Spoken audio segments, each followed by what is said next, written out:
Jemaat yang dikasihi Tuhan Yesus Kristus, kembali lagi dengan program Renungan Harian Gereja Masih Injili di Minahasa. Puji Tuhan kalau kita semua boleh diberkati, boleh dijaga oleh Tuhan. Dari tidur kita semalam hingga pagi hari ini, kita boleh menikmati lagi nafas kehidupan yang diberikan oleh Tuhan. Saat ini Bapak Ibu, saudara-saudari sekalian, mari kita berkomitmen bersama untuk tetap setia selamanya melayani Tuhan dalam kehidupan pribadi kita. Karena sesungguhnya Tuhan Yesus menginginkan kita untuk selalu melayani Dia dalam keadaan apapun, supaya nama kita kelak akan tercatat dalam buku kehidupan.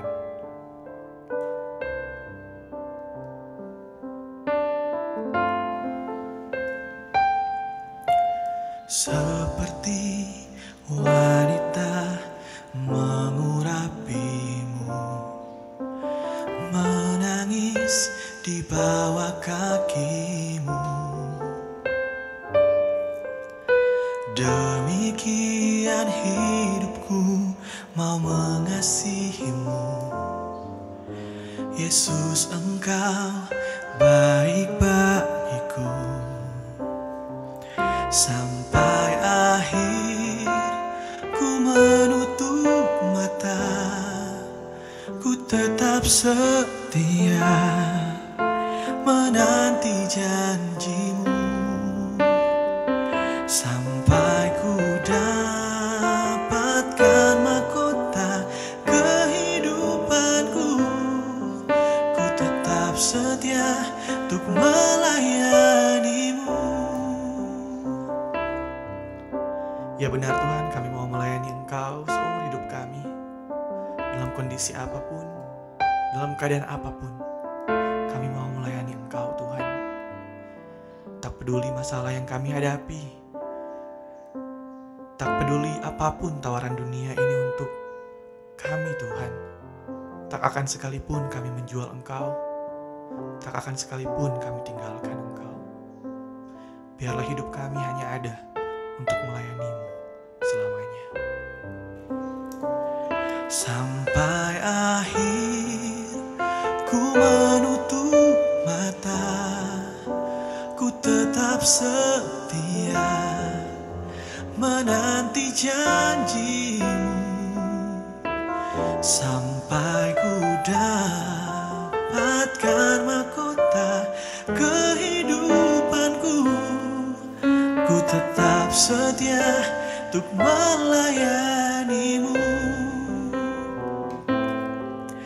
Ku tetap setia untuk melayani-Mu. Saudara-saudara yang dikasihi dan diberkati Tuhan, di saat ini kita akan merenungkan firman Tuhan. Namun sebelum itu, mari kita berdoa. Ya Tuhan Allah, Engkau adalah Allah yang terbaik dalam kehidupan kami. Kami selalu bersyukur untuk segala kebaikan-Mu. Di saat ini, sebelum kami memulaikan kembali aktivitas kami di pagi hari ini, kami mau untuk merenungkan tentang kebenaran firman Tuhan. Biarlah kami bisa memahami kebenaran-Mu ini dalam hidup kami, sehingga kami bukan hanya sekedar menjadi pendengar-pendengar firman Tuhan yang setia, namun juga dapat menjadi pelaku-pelaku firman yang bertanggung jawab. Maka berfirmanlah kepada kami di saat ini ya Tuhan Yesus, kami siap mendengarkannya bersama-sama. Dalam nama-Mu kami berdoa. Amin.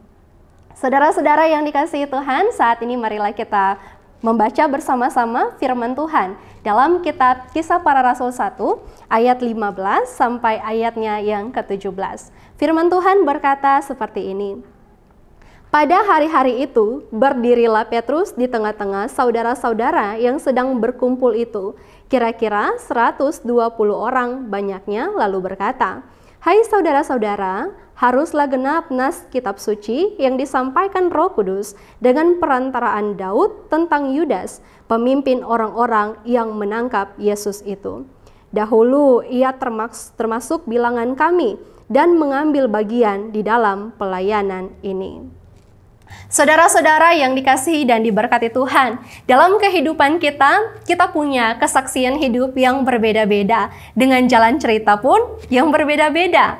Dalam kehidupan yang kita jalani, ada dari kita yang punya pengalaman kesuksesan, pengalaman kegagalan, bahkan pengalaman dalam berjuang untuk membenahi kehidupan.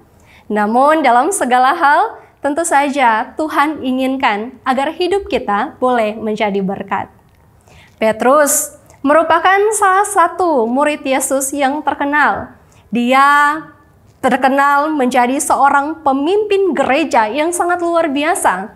Namun Petrus pernah juga mengalami kegagalan yang membuat dia kurang dipercaya. Ada mungkin yang berkata, mana bisa seorang yang pernah menyangkal Yesus sekarang menjadi pemimpin bagi kelompok para murid?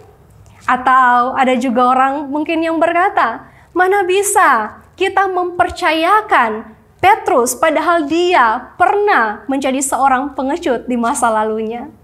Saudara-saudara yang dikasihi Tuhan, ada keraguan dari diri manusia kepada Petrus, namun ada kepercayaan dari Tuhan bagi diri Petrus. Itulah yang membuat satu perubahan besar dalam diri Petrus untuk mengalami kasih kemurahan Tuhan. Dulunya dia mungkin adalah seorang pengecut, namun pada saat ini dia berdiri di depan para murid menjadi pemimpin yang diurapi oleh Tuhan. Saudara-saudara, mungkin dari kita ada yang merasa bahwa kita kurang layak, merasa bahwa kita kurang pantas. Ada begitu banyak dosa, ada begitu banyak kesalahan yang telah kita lakukan di masa lalu. Dan kita menganggap kita tidak berhak untuk bersaksi tentang kehidupan kita, tentang kebaikan Tuhan yang terjadi dalam hidup kita. Namun saudara, percayalah bahwa ketika kita mau dengan sungguh-sungguh melayani Tuhan, ketika kita mau benar-benar bertobat kepada Tuhan, di sana akan ada pemulihan yang Tuhan sediakan bagi hidup kita. Tuhan akan mengubahkan kita menjadi pribadi yang lebih baik lagi. Karena bukan manusia yang berhak untuk menilai kita, tetapi Tuhan. Bukan manusia yang berhak untuk menghakimi hidup kita, tetapi Tuhan. Jikalau Tuhan mempercayakan kepada kita untuk melayani Dia, marilah kita melayani Tuhan dengan setulus hati. Dan kita juga mengambil komitmen untuk tidak balik kepada kesalahan yang sama yang pernah kita lakukan. Saudara, yang lalu biarlah berlalu. Sesungguhnya masa depan yang baru Tuhan sediakan bagi kehidupan kita semua. Amin. Mari kita berdoa. Tuhan, kami berterima kasih karena di saat ini kami boleh disegarkan lagi dengan kebenaran firman Tuhan yang menguatkan iman kami, yang meneguhkan lagi hati kami untuk siap sedia melayani Tuhan. Kami tahu kami punya latar belakang, masalah, pergumulan, sikap hidup mungkin yang dulunya tidak berkenan kepada Tuhan. Namun di hari ini kami mau berkomitmen agar hidup kami bisa menjadi berkat bagi sesama. Kami mau berkomitmen agar hidup kami ini boleh menjadi teladan bagi orang lain. Memang kami bukan manusia yang sempurna Tuhan, tapi kami percaya lewat tuntunan Roh-Mu yang kudus, kami akan dikuatkan agar hidup kami boleh mendapatkan pemulihan.